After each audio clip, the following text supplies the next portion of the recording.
Full lecture is about the topic of furnaces.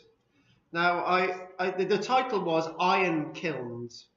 A kiln is a furnace, but a furnace is directly associated with the word iron. So whenever I use the word kiln today, I mean furnace, and whenever I say the word furnace, I mean kiln. Agreed? What's that, Bill? Yeah. Now, we have got an image straight away. An exciting image of something that you won't get excited about. But what I would like to say is about a Time Team episode. It was a Time Team episode many years ago, and they were trying to find several iron furnaces.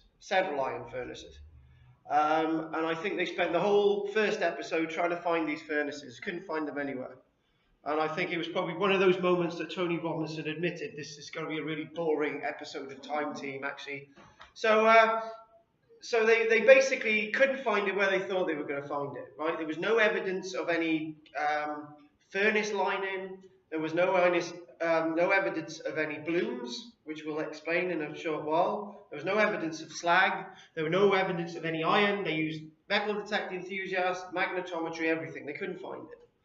So anyway, just as they're just about to do something else, as they do in Time Team, there was one female archaeologist, weirdly enough, with a magnet, and she went over the spoil, and within a couple of seconds, a magnet was encrusted with iron filings. Now, we've all done this iron filing thing in school, haven't we? Where the iron filings go like this and they go all over the place. And after a while, she had a bucket of iron filings, and she said, and Tony Robinson came over and said, "Haven't you finished?" And she said, "Look at this, I found the evidence of the furnace." And the first thing he naturally said, "Well, there's nothing but black stuff in there." She went in there with a magnet, it was full. Like, it was like a big ball of this stuff. And then obviously, penny dropped that was the site of where the furnace was. And then he worked out where the furnace exactly was by the concentration of these iron filings. Well, you can immediately think I'm talking about a blacksmith or a farrier there. I'm not. I'm talking about when you bring out the plume, the big lump of iron that you produced, as soon as it hits the open air, the sparks start to shoot off it. And then when you do start to hammer it, okay, then you get more filings everywhere. The point is that's the locality where they were working the metal. That's where the furnace was, but there was no other evidence. But to me, that's all the evidence you need, because that is the evidence. Lots of furnaces throughout history have been really small furnaces, okay? Very small furnaces, and this is staining on the floor. The staining on the floor is roughly diameter about 40 centimeters across. And that's the size of a furnace. That's the internal arrangement of the furnace. About that tall, probably only used once. Very small. But there's a reason. Go with this reason, right? Let's just get another image. Everyone said that in Landsworth. It's really small. But by the time we got to the end, everyone understood what I was talking about. So they're making a furnace there, and you can imagine. She's down on her knees, so you can have a furnace. Lots of really African iron furnaces were about 40 centimeters off the ground, and that's it. Okay, there's a reason for this. We've got to go on. We've got to move on. Now that's basically what we're talking about. Yeah, I know there's a nice little smiley face on it, and there's gas. There's oxygen flowing into there instead of a bellows. But imagine that being a bellows. Okay, and in the front of that there's a little door. Sometimes a wooden door. Okay, don't ask. But there's usually a door. There's some kind of a door on the front. Okay, and that you keep lifting up and thinking, bloody hell, it's hot in there. Bring it back down again. Now there's a concept that I'm gonna try and push across again, as I did on Tuesday. Not so successful. Thursday morning I was more successful. Not to insult anyone, but the network of knowledge required to smelt iron is very simple. It's learnt. On a very short apprenticeship, you could probably learn how to smelt iron Okay? Whereas if you want to be a stonemason, you need to have an apprenticeship for quite a long time to be a stonemason. To be a carpenter, a long apprenticeship. To make pottery, a long apprenticeship. Okay, lime, to be somebody who works with lime. Okay, a long apprenticeship. But with something like iron, as long as you've got the basic ballpark knowledge, you can do it. And with that basic ballpark knowledge, I gave it a go. So an opportunity that I had at St. Fagans, approximately 6 years ago, Ian Daniel said to me, an Archaeology Cymru, it was myself and 2 others turned up. Actually, the 2 others who turned up, one of them was Anne. Don't think she did that. But he basically said, well, I got the bellows, I got the raw material, I got the charcoal, that's already there, right? Give it a go. I think it was like 10:30. We finished at 3:30. We didn't produce any iron. But we made all the mistakes that you could possibly make. So if I ever did this again, I could not make all those mistakes and I would be able to make iron. Because I would have the basic knowledge. However, if you don't have basic knowledge, there's no way you can produce iron. You see where I'm at there? If you've got the basic keys, you can do it. If you don't have the basic keys, you can't do it. Whether you're in Africa, anywhere. If somebody hasn't given you the basic information, you can't do it. Whereas with a carpenter, you can't do carpentry with basic information. You've got to be skilled. I'm not saying somebody who's working an iron furnace isn't skilled, but they're very knowledgeable. That's very important. Now, what we did, we had bits of ironstone that were about that big, yeah.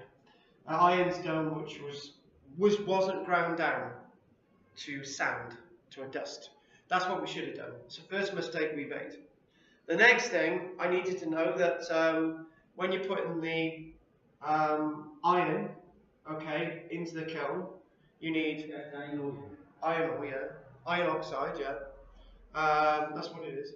When you put it into the kiln, you need 50-50. So you need 50 charcoal, you need 50 iron.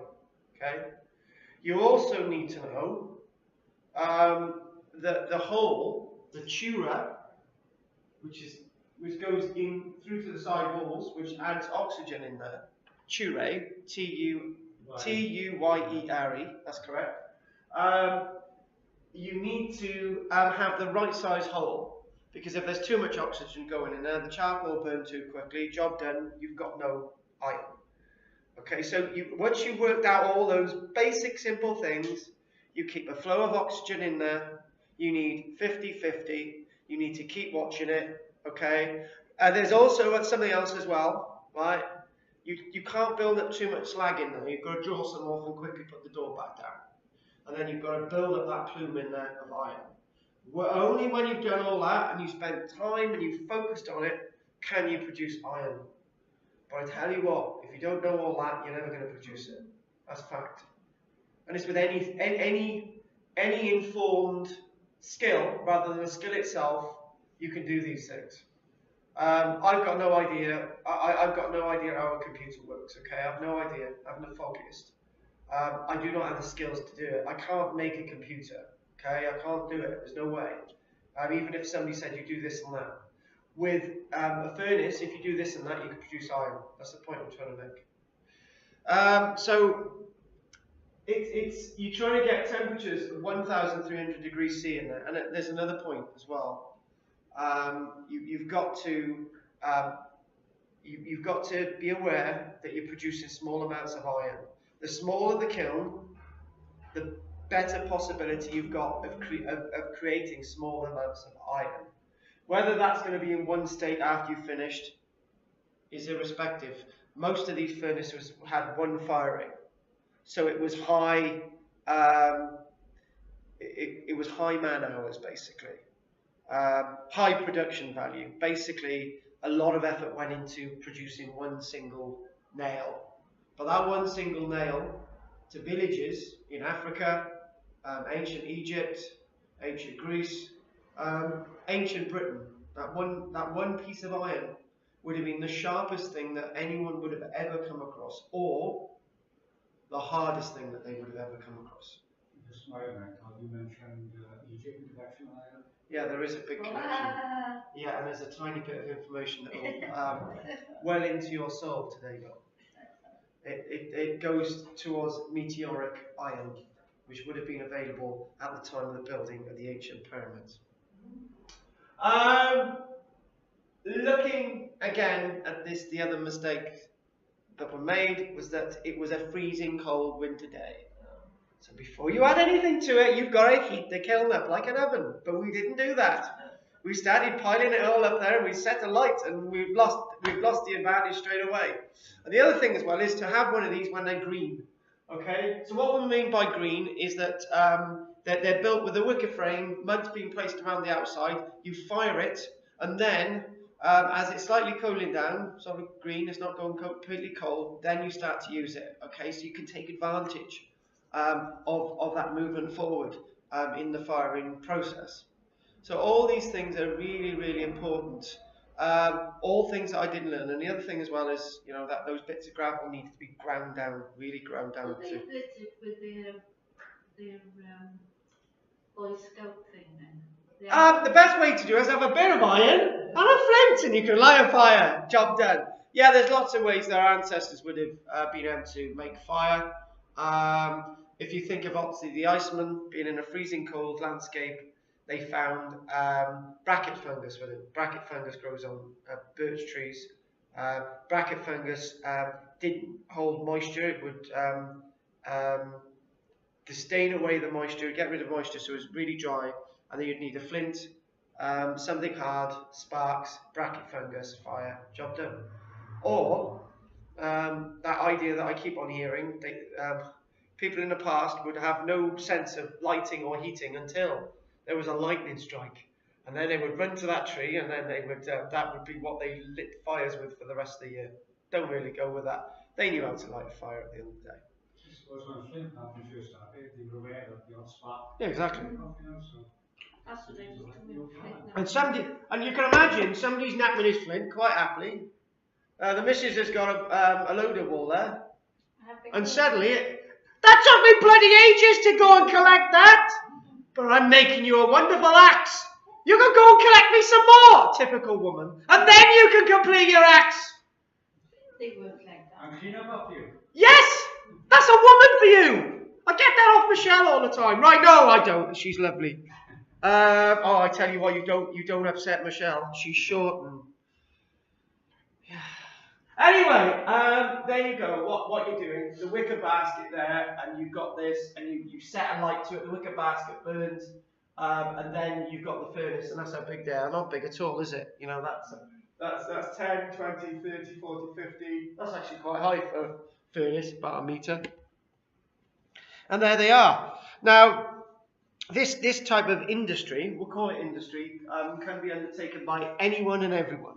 Okay, but Bill, we've got to do it. We've got to do it. And what we've got to do, we've got to do this.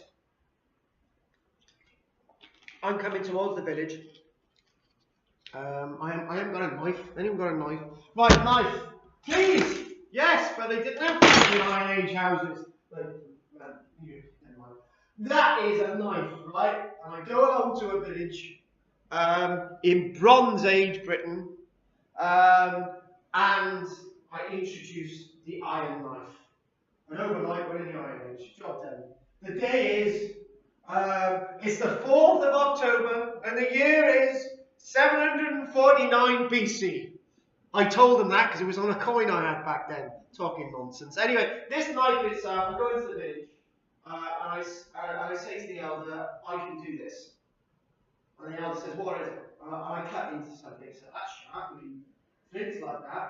I get a piece of flint, and I pound it, and the flint goes into smithereens. Somebody took ages making that. They took a whole day doing that. And they said, well, this iron knife took me a couple hours. Bang it with a stone. It didn't break. So the village elder's convinced that that's the hardest thing and the most strongest thing he's ever seen. So he's convinced. He says, right, I want you to produce me one. I say, right, I can only produce you one, right? If you find me a little spot away from the village, you keep everybody away from me, you collect clay from me, you collect charcoal, you collect this stuff here. So he shows him what stuff I've got, right? Yeah, but that's like, that collects in the rivers. It's like ready type stuff. We don't really know what to do. Well, collect a load of it, put it in a bucket, bring it over, but you cannot allow anybody to watch me doing what I'm doing, right? So I build the kiln, right? Look around, right? Nobody knows.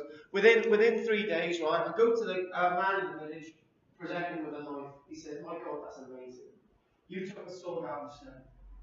That's exactly what I did. I created a sword out of the gravel, the stone, the earth. That's what I did. I created a sword out of a stone. And he's so convinced he wants me to stay. He wants to learn my little secret. I don't tell him my little secret because that little secret is mine. And as long as I keep that little secret to myself, everybody feeds me and I've got a house to live in. Okay?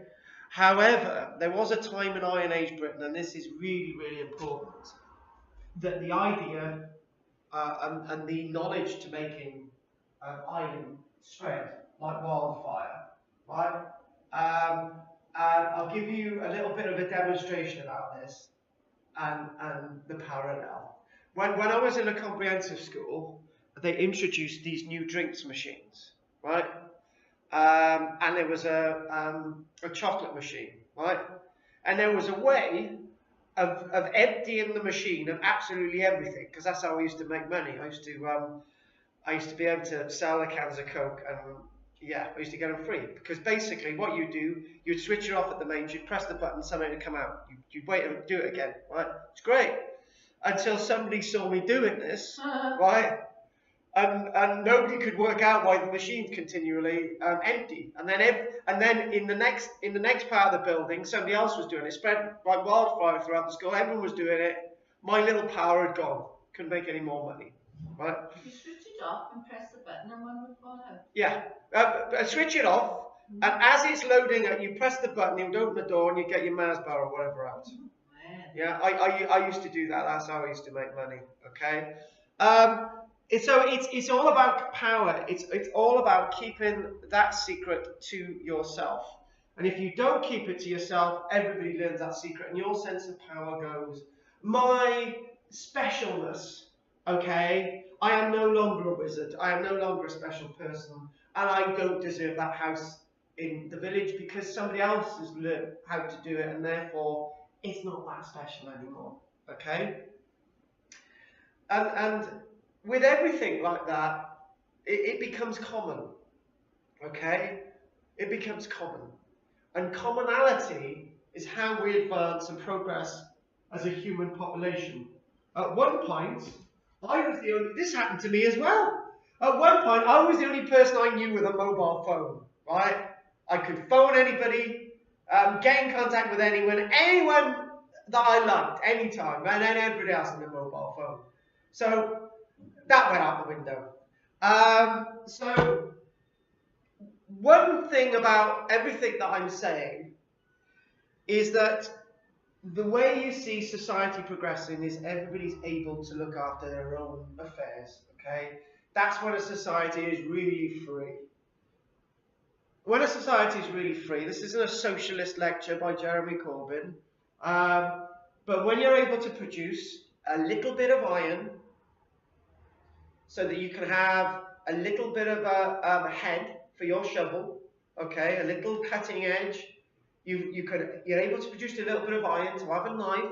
You're able to produce a little bit of iron. You're able to make a wonderful Iron Age iron torque, not those golden rubbish ones that they keep on finding, but an iron torque, which would be very special.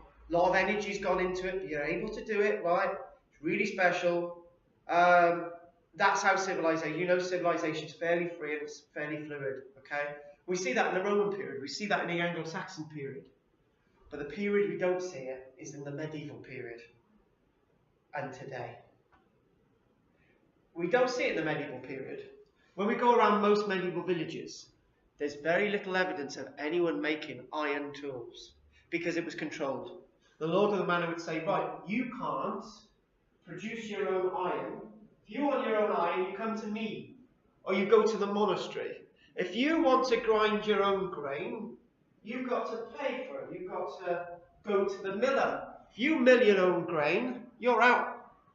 And it's the same with everything in medieval society. And you know, one thing I've noticed, and you can all say that's so obvious, Carl, why are you even bothering telling us? I go out delivering leaflets, as you know, to promote Archaeology Cymru and the Mr. Ledgers lectures. And I go to so many estates. And one thing I'm seeing is the lack of independence people have anymore. Right? You go around to houses, they've got no gardens. There's very little ability to park your car other than on your drive. You're unable to get rid of your own rubbish. There's no community hall, there's no shops. You're totally dependent upon the system. You've got no independence. You're not able to grow your own food in the garden. You're not able to keep your own animals, nothing. Everything is so controlled now. We are no different now than the medieval period.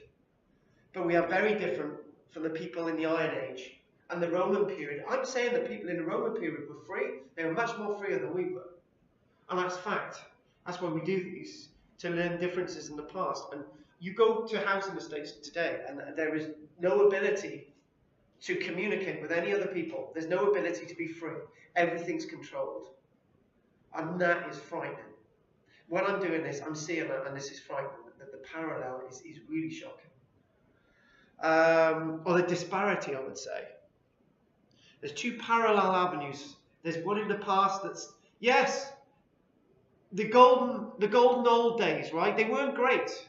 People died of horrible diseases. People in the Iron Age had to make sure that the wolves didn't eat their animals and that they had enough to eat next year and all the rest of it. But they were able to do what they were able to do, and we're not. Anyway, moving on with this. It's a very important point. This is a very important point as well. George, tell me all the problems with this wonderful illustration from roughly the beginning of the last century. What's wrong with it? What's wrong with it? Oh, what are you wrong with? Yeah, well, that looks like it's a furnace over there. And that looks like where they're pouring something into a mold. Oh, right, that's the mold, yeah. Well, there's lots of things wrong with it. There's the clothing for a start. I thought the sword was the mould. Well, there's one problem with all this. If you're gonna have enough iron to create that sword, the dirk, as we'll call it, create that sword, you need to have a lot more iron than a little iron kiln, iron furnace. You need a lot of iron. And you can imagine that if you're getting the iron up in the furnace up to 1,300 degrees centigrade, for it to be completely molten, you have to have it another 200 degrees C higher.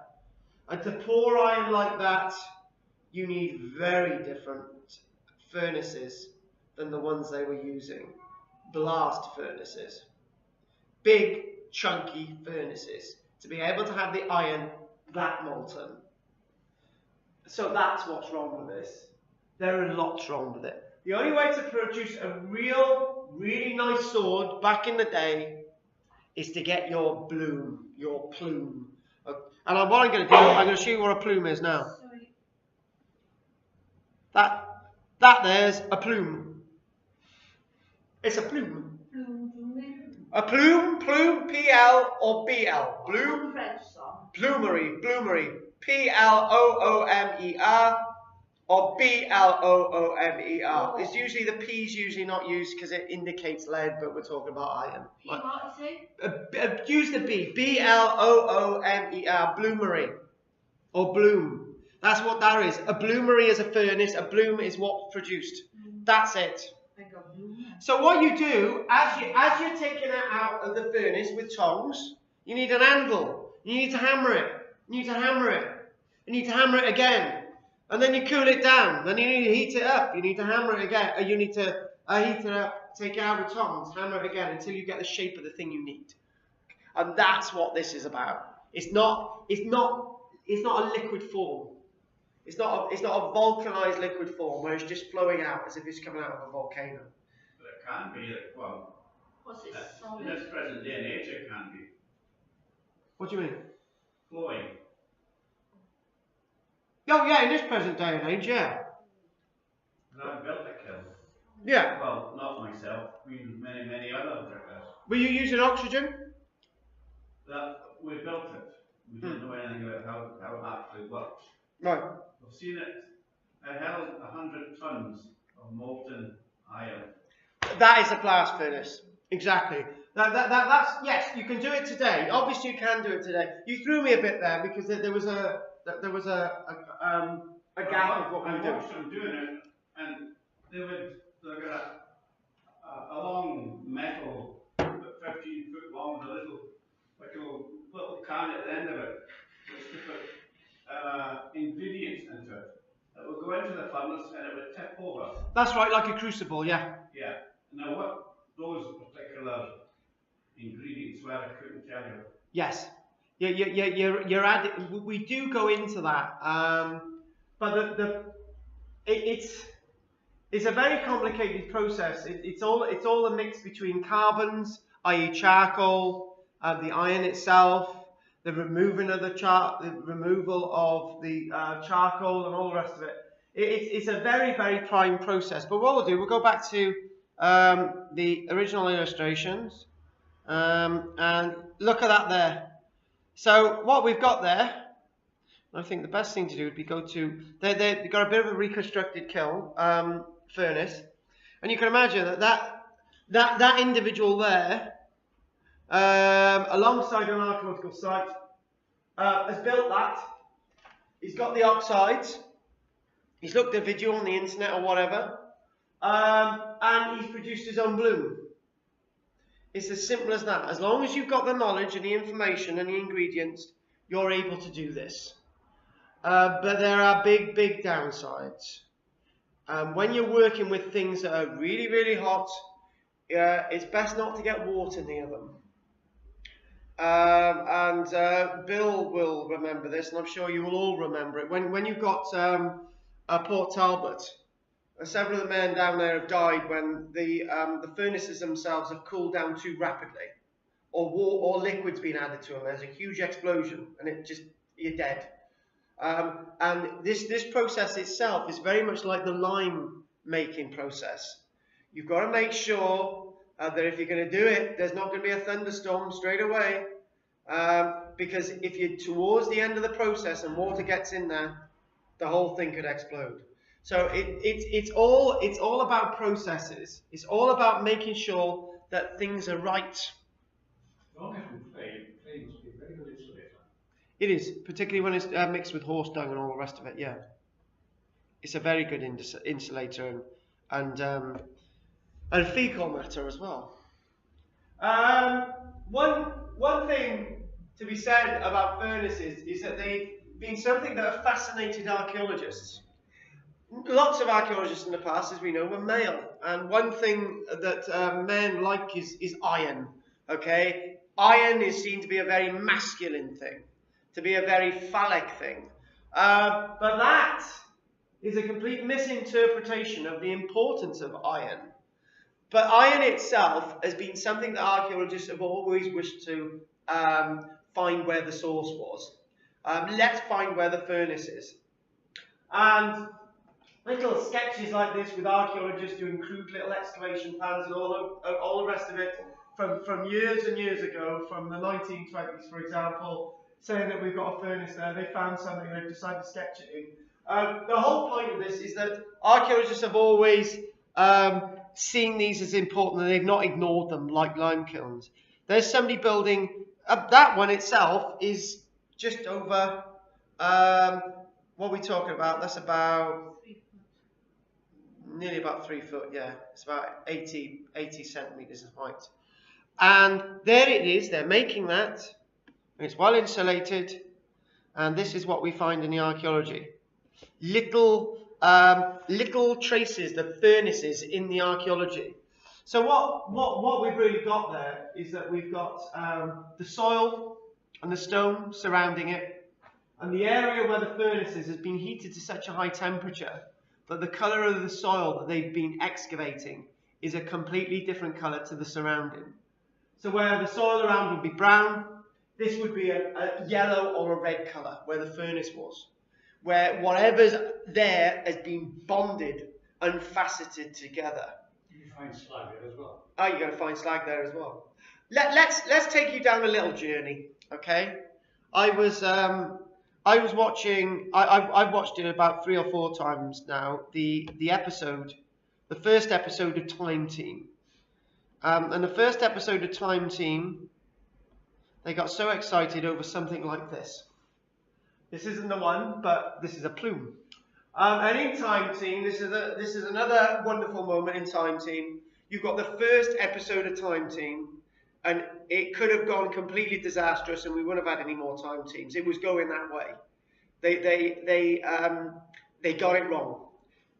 They had a brand new audience, and they said, "We've got Time Team. Let's try out geophys." And people watching it thinking, "What's that? Never heard of it before."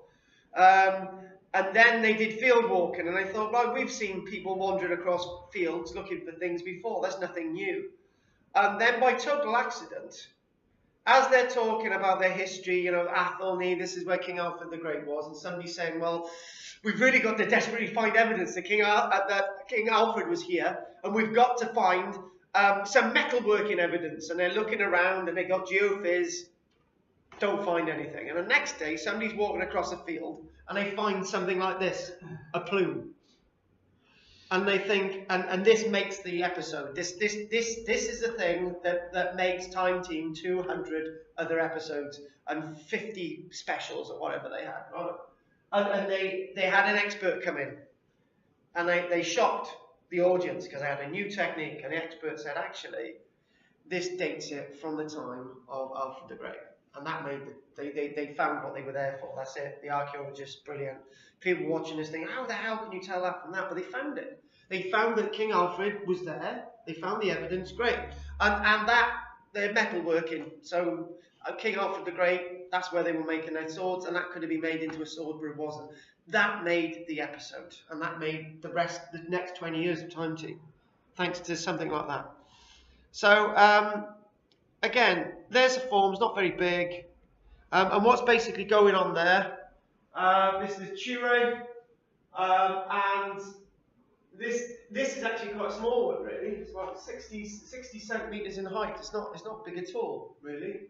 This is an example of an African example on the east coast of Africa. There's something I need to say about this in a short while. When we're looking at furnaces on the east coast of Africa, we're talking about furnaces from a very early stage. And when we're talking about a very early stage, we're talking about well before the Portuguese ever got to Africa, well before anybody started talking about these black people in Africa who were ignorant and savages and used to eat people and all the rest of it. These people had iron furnaces before us. That's what we're talking about. There's an important point there, but we'll keep that point just a second. We'll keep a lid on that. There's an important thing about that. But what we've got this little furnace, and by the way... Oh, come in. Oh, shit. Alfred the Great. Yes, these furnaces are still actually being used today. It's amazing. They're still using these after 3,000 years.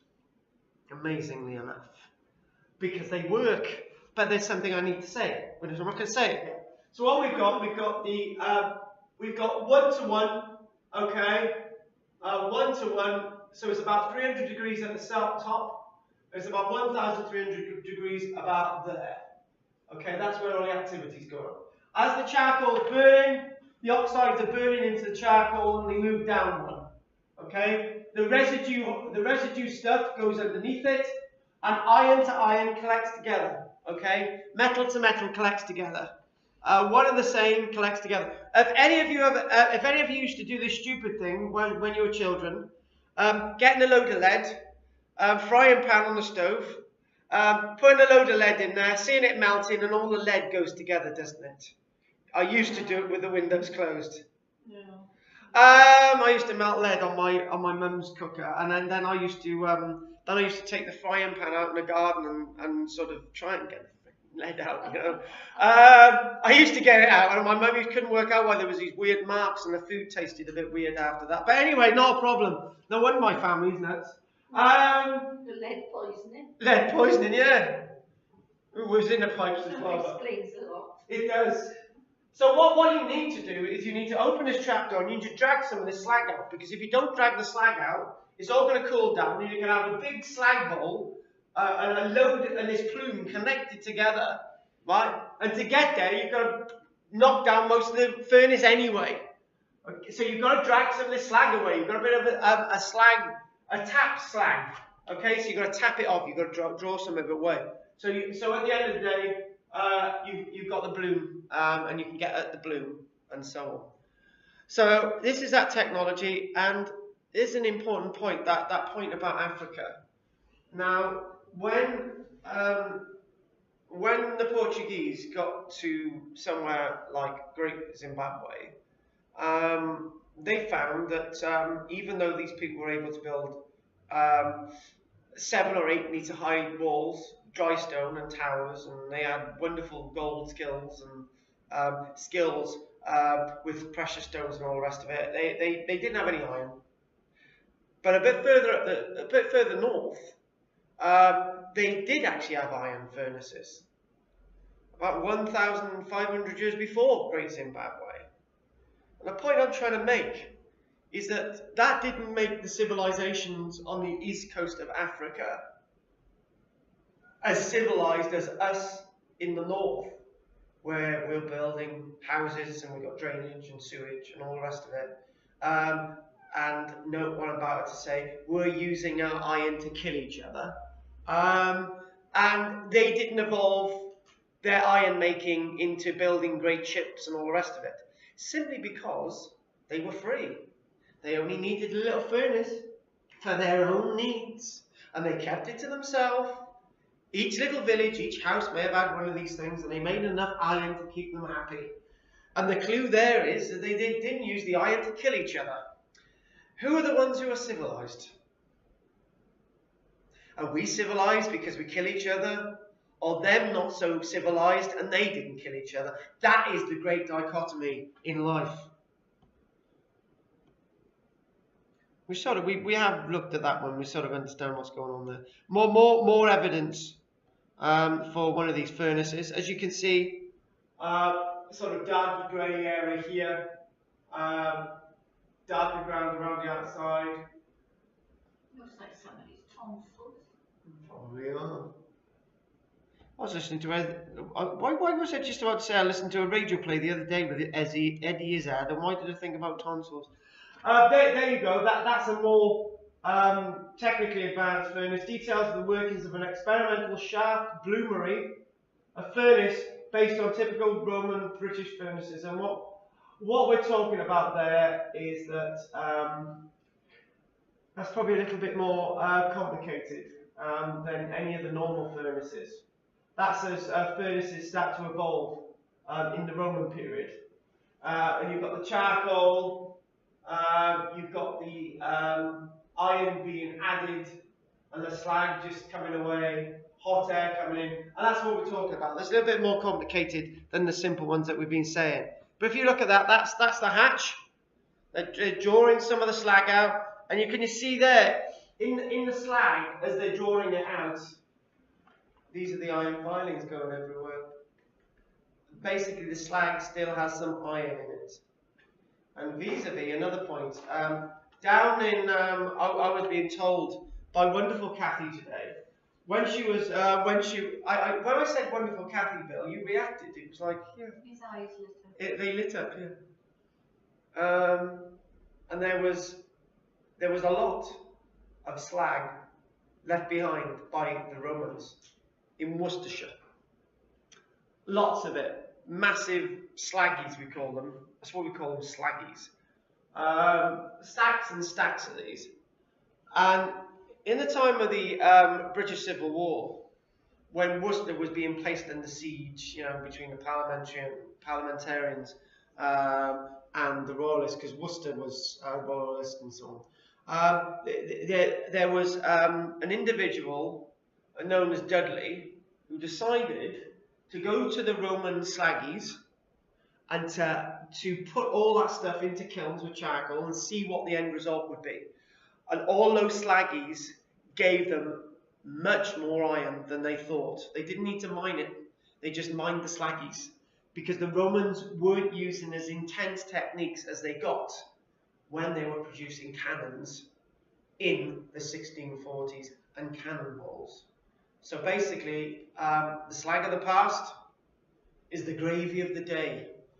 And one thing that I want to introduce is where I used to live in a place called Millom in Cumbria. There was in Millom itself. There's a big mound overlooking the town, and it's known as the Slaggy. And when you go on top of the Slaggy, it's just a white mound. Nothing will grow there, and it's just slag. It's thousands and thousands of tons, hundreds and hundreds of thousands of tons of slag, which has been built up over decade after decade. When you go to the other side of Millom, there's a massive gash, which is a huge lake where they've quarried it all out, and that slag, those slaggies themselves are the end result. And you'd pick up a block of that, and it was like volcanic tufa. It was really light. Okay, really, really light. And that's because they'd taken as much of the iron out of the stone as possible. But even in some of that, there was still some iron that they could have extracted. Why do they call women slags? Actually, do you know what? What's it got to do with slaggy? Should we take a break there, right? And should we look up? That's your homework for next No. week. What was that term I was going to look up? Slag.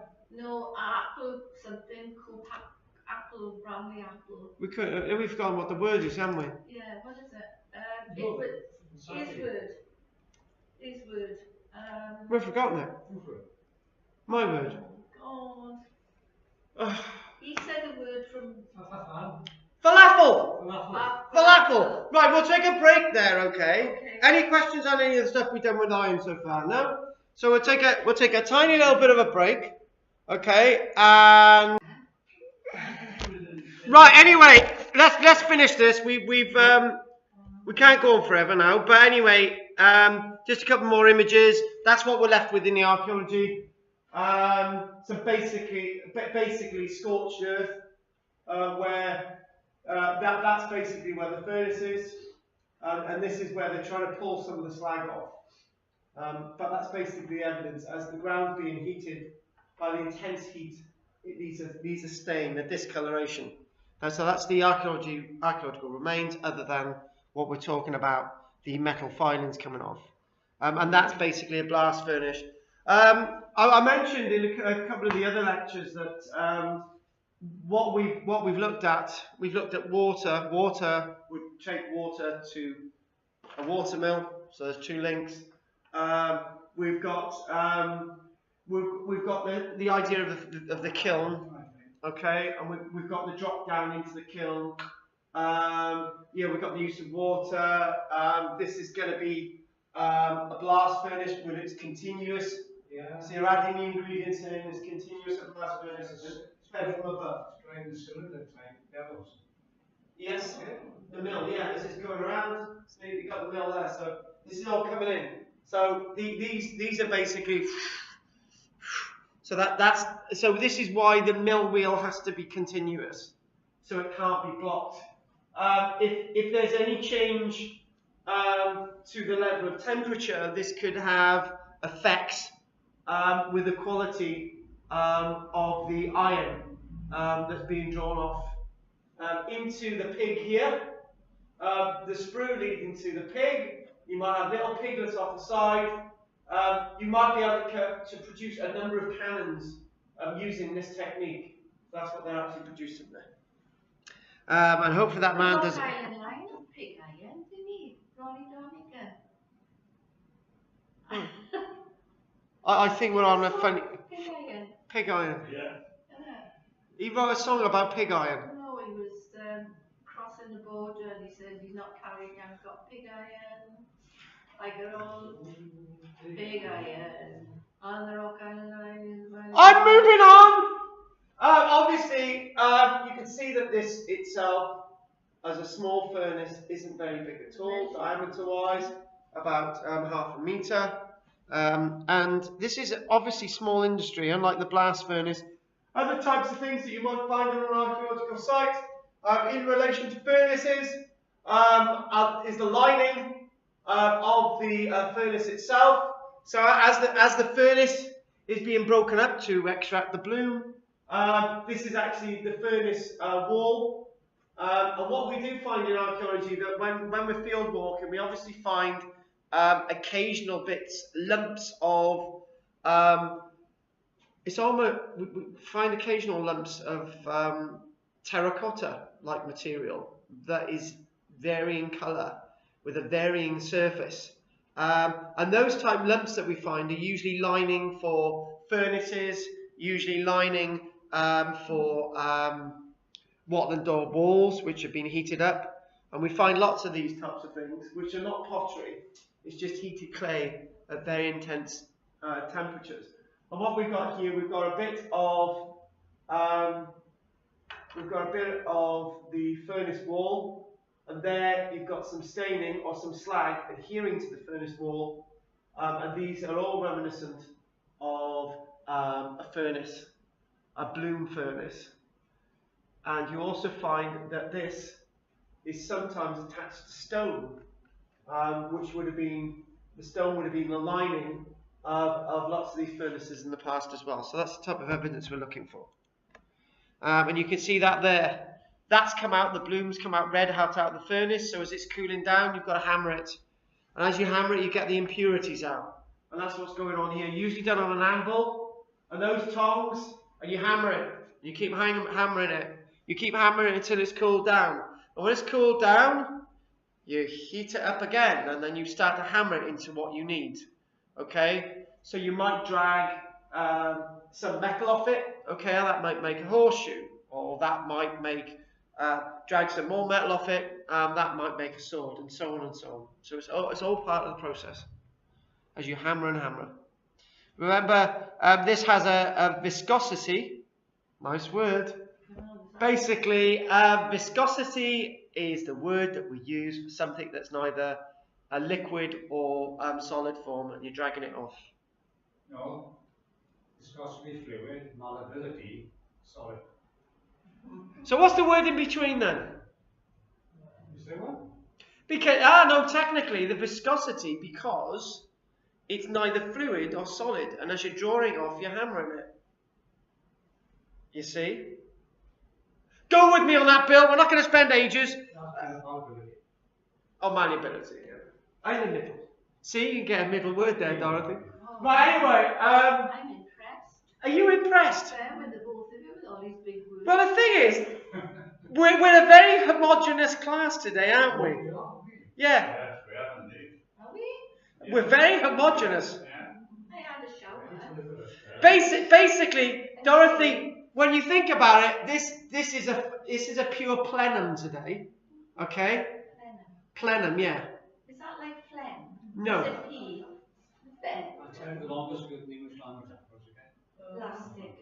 Anyway, Cross-line. a little model, and you can just see there that the process itself, a little furnace. You've had several going on at the same time, and you've got the mixture of charcoal 1-to-1.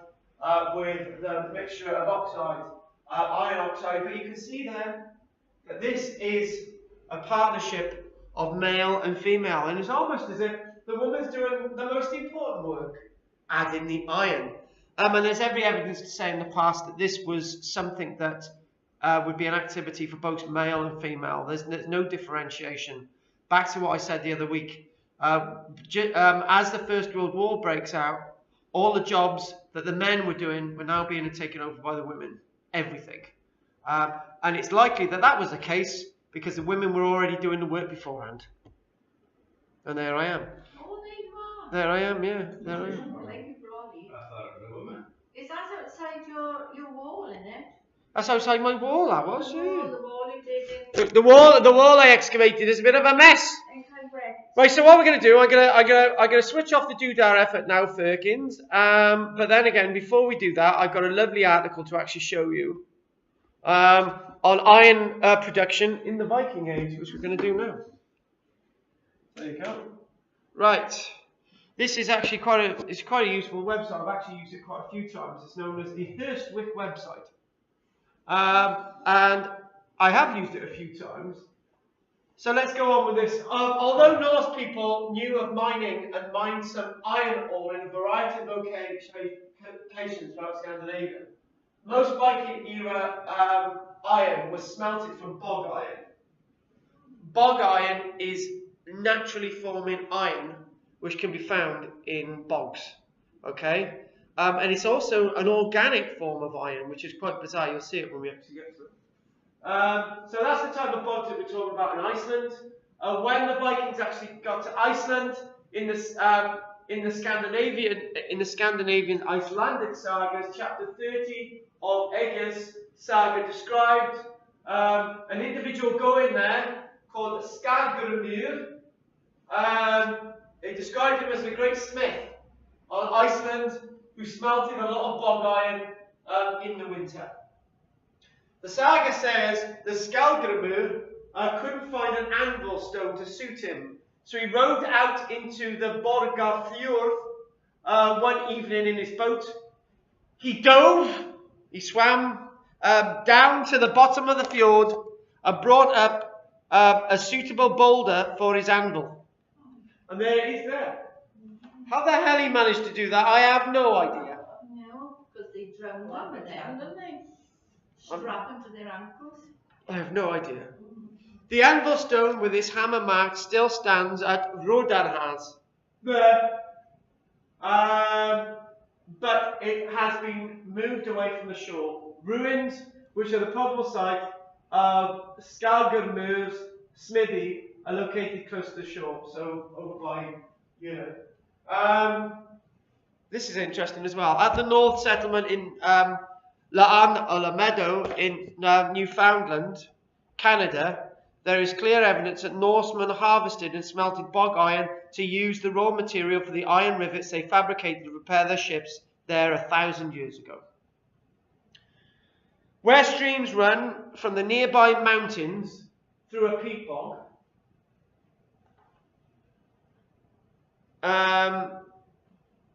bog iron can almost always be found. That combination was probably visible to Norse explorers even from on board their ships in the cove All Meadow, where they could see a shine on the bog water, like a skim on it, like an oily skim. It occurs in glacial regions throughout the world, and so would have been very familiar to the Norse explorers at Vinland. Streams, Greenland. Or Newfoundland. Streams carry dissolved iron from nearby mountains. Okay? Bring it via the mountains. In the bog, the iron is concentrated by two processes. The bog environment is acidic, with a low concentration of dissolved oxygen. Too much detail. In the acidic environment of the bog, a chemical reaction forms insoluble iron compounds. What that basically means is that the iron itself is solid, not liquid, becomes solid because of the reaction. But more importantly, bacteria growing under the surface of the bog concentrates the iron as part of the life process. So it's bacteria, it's organic iron. It's really strange. Their presence can be detected on the surface by the iridescent oily film they leave on the water. Now, I've seen this a number of times in bogs. I had no idea it was anything to do with iron. And then the shore sign of bog iron. In Iceland, the film is called Iron Slick. When a layer of peat in the bog is cut and pulled back using turf knives, pea-sized nodules of bog iron can be found and harvested. Although the iron nodules are reasonably pure, there aren't many of them. They are, however, a renewable source. About once each generation, the same bog can be reharvested. So basically, it's naturally occurring iron, which is really strange. Where a normal iron would precipitate through rock and sort of form as this like red ochre stuff and take ages to form. This can, every 20 odd years, you can have new nodules in the peat, which is very interesting. In some regions, iron ore rather than bog ore was the raw materials for smelting, like hematite. The ore was in the form of red earth, a powdery ochre, like that there, just leaching via streams across the landscape. And all this is gathered together and heated before smelting. The roasting also served to crack the surface of the iron ore, making it ready for smelting. And then all this would be placed into the kiln with charcoal and then heated up. Hello, done all that. These can be about 80 centimetres in height, 30 centimetres diameter. The clay was actually a homogeneous mixture of sand, fibre, clay and water. Homogeneous means all mixed together. So basically all is one, basically. We're all homogeneous in the room and believe in our God. We all agree with one. Don't change that now, let me write this down. The fibre was introduced into the mix as wholestone, in which the undigested hay provided the fibre. This mix had the needed structural properties to contain the smelting materials, as well as appropriate insulating properties. The walls must radiate enough heat to keep the inside surface from melting into the slag during the smelting. That's furnace. There you go. Furnace needs drying. Basically, when you've created it, okay, you have a fire in the inside, so it's dried. We've mentioned that. To begin the smelting operation, a fire was started inside the furnace with a natural draft to prevent the thermal shock from rapid heating damaging the furnace. We created thermal shock when we used to be killing. St. Fagans, so we learnt that day very much. And we've got the bellows, and you've got to have a ratio of air going into the kiln that's consistent. If it's too rapid, that's going to burn away the charcoal too much. If it's too slow, you're not going to have enough heat. Temperatures up to 1,300 degrees C. In a blast furnace is 1,500 degrees C. And this is the ratio of charcoal to iron. At the top of the furnace is about 300 degrees C. At the bottom is 1,300 degrees C. Throughout the smelting process, additional fuel and oil were added at the top of the furnace. The process tended to be constant. Until you were ready. The smelting operation lasted for many hours. Slag, the stuff at the bottom of the kiln, just below the plume itself, was the waste product of the smelting process and was drained through a port at the bottom of the furnace. Try and drag some of it away. And then you're left with this. That is that unhammered. So you need to hammer it before it gets to that. If it gets to that, it's too late. So you've got to reheat the thing up again. And then you've got to put it out and you've got to keep heating. When completed, the section of lower furnace was removed.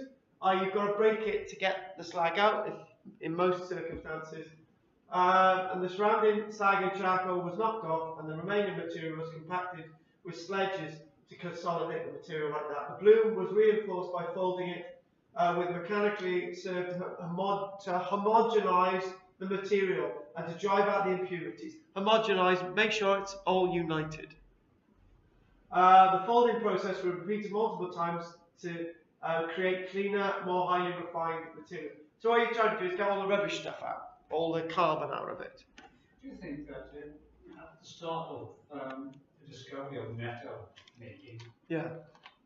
the idea came from a number of places across the world, or possibly from one place and spread to other parts? We never know that, do we? No, we don't.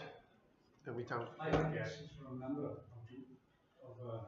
It was probably like in places isolated like East Africa invented it themselves, but they didn't need to invent it in Central America. Where in China they would have come across it. It's just a process. You can imagine you've got a pottery kiln, which by this time is commonplace, and then somebody puts some stone in a pottery kiln, and at the bottom after they've opened the pottery kiln, there's like this little silver stuff, semi-silver stuff or grey, and I think, oh, this is hard. and then they might take it away and do nothing with it, or they might heat it up again and see what happens. And then they realise that something they were putting into the kiln accidentally was heated up and producing this, and that's probably what happened. But it's probably all by accident anyway. What probably happened as well in the clay as well, and the walls of the kiln, they probably had iron-rich clay, and as that heated up, it was so solid they realised there's something really special about this clay. Right, okay. What I'm going to do is this will interest Bill. Actually, we'll finish on this one actually, because yes. So here we go. The earliest surviving iron artifacts made of iron come from ancient Egypt, from about 3,000 years BC, 350 years before the construction of the Great Pyramid at Giza. Read it again. The earliest surviving iron artifacts from around 3,000 years BC in Egypt were made from meteoritic iron.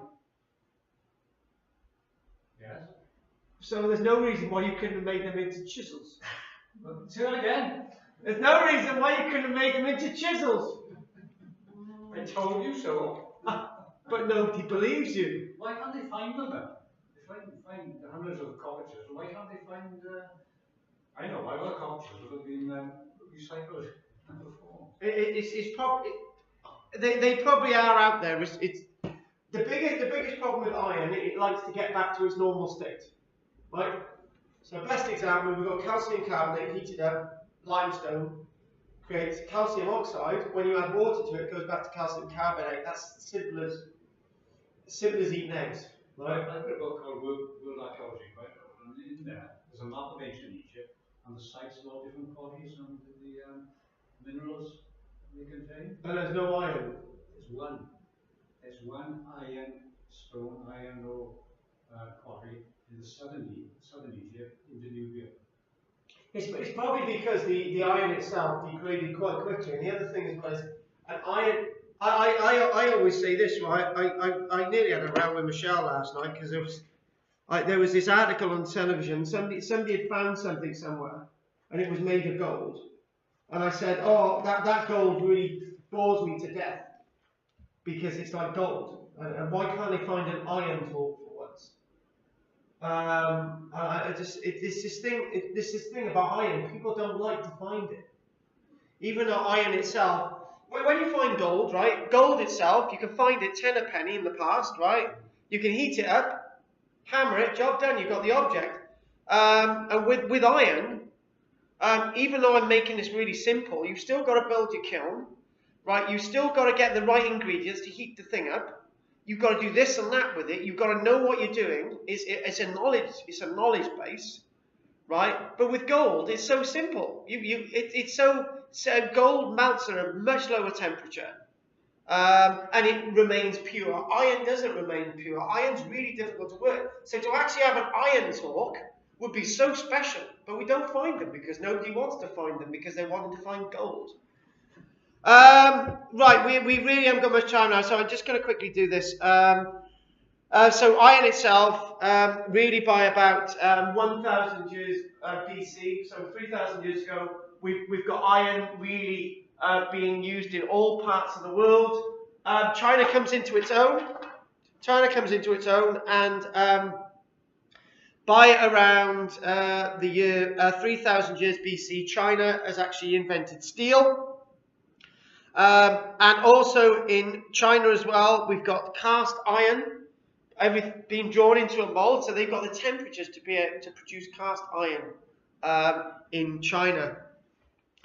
And then by about 1850, you've got something known as the Bessemer process that involved blowing air through molten pig iron to burn off the carbon to create mild steel. But that's more in the modern age. So this is where we'll probably finish actually. This little thing here. Iron was extracted from iron nickel alloys. Basically, this is looking at a more of a complicated process than just looking at breaking down hematite, ironstone. But the natural occurring iron, form of iron, actual something that likes to be iron, is meteoric iron. So you might have a meteor coming from the heavens, hitting the earth, and that's ready-made iron. It's already there. Now our ancestors that's the only iron in the proper sense they would have had access to other than producing it via furnaces. Okay? Because ironstone itself doesn't look like this. Okay? Meteoric iron looks like this. That's the point I'm trying to make. So to create our own iron, we've got to go through all that process. But meteoric iron is readily made, so you can use it. Okay? That source can often be identified with a certainty because it comes from the heavens. We can work that out. Some artifacts from 4,000 years BC in Iran and 4,000 for 3,000 to about 4,000 years BC in Egypt, iron tools and artifacts were made of meteoric iron. And here we go, in China, 1,500 years BC, we've got an axe head made of this meteoric iron as well. Meteoric iron, however rare it is, it would have been very important to our ancestors. The one who had meteoric iron was able to work it, had power. If he was able to make a sword, which could go up against a bronze sword, or even a flint-like sword, the iron would break it every single time. And that's where it comes into something very special. Meteoric iron was also fashioned into tools in Antarctica around 1,000 years ago. And it was useful to be made into harpoons, knives. In Central America, for example, we've got evidence that they had meteorite iron, which were used as smoothing stones. But they didn't hammer it and make it into weapons. Typical piece-sized bits of metal were cold hammered into discs and fitted to bone handles. These artifacts were also used as trade goods. And they say about meteoric iron was traded over long distances. Another example of the late use of meteoric iron is an adze from around 1080 found in Sweden, when we're looking at Viking civilization. I could really go on. I could go on and on and on there, but yeah, iron itself has to be one of the more important materials that we find in the past that can tell us so much about past civilization. I was going to show you this as well. That's what the ground looks like when you're looking for an iron furnace. It's discoloured like that, even though the right area of the furnace is gone. That's the type of discoloration that you're seeing in the clays and the meds. You found evidence of rubies, I mean, some of was it a couple of years back? Yes. And in the Vale somewhere? Yeah, I think we did. Yes, I think we did. What we're going to do, we're going to call it a day there. Are there any questions? This subject is such a massive subject. We've done loads on it. Next week we're doing bridges. Are there any questions? Why do they say blacksmiths? Why are they smithies? This is something I've missed out. I did this. Yeah, but when we went to the place, when we went into Wiltshire, we went to Wayland Smithy by Avington. Yeah. Wayland was a blacksmith. Actually, he was a farrier, which is slightly different from a blacksmith. And he was like a Germanic god. And they used to think that people who had the skill to make iron dirks, iron objects, horseshoes, were very special people. And somebody like Wayland, say he was a real person, say he was a real person. So he would go from village to village, and people would say, I need a horseshoe. And he would say, hang on a minute, right, just go away.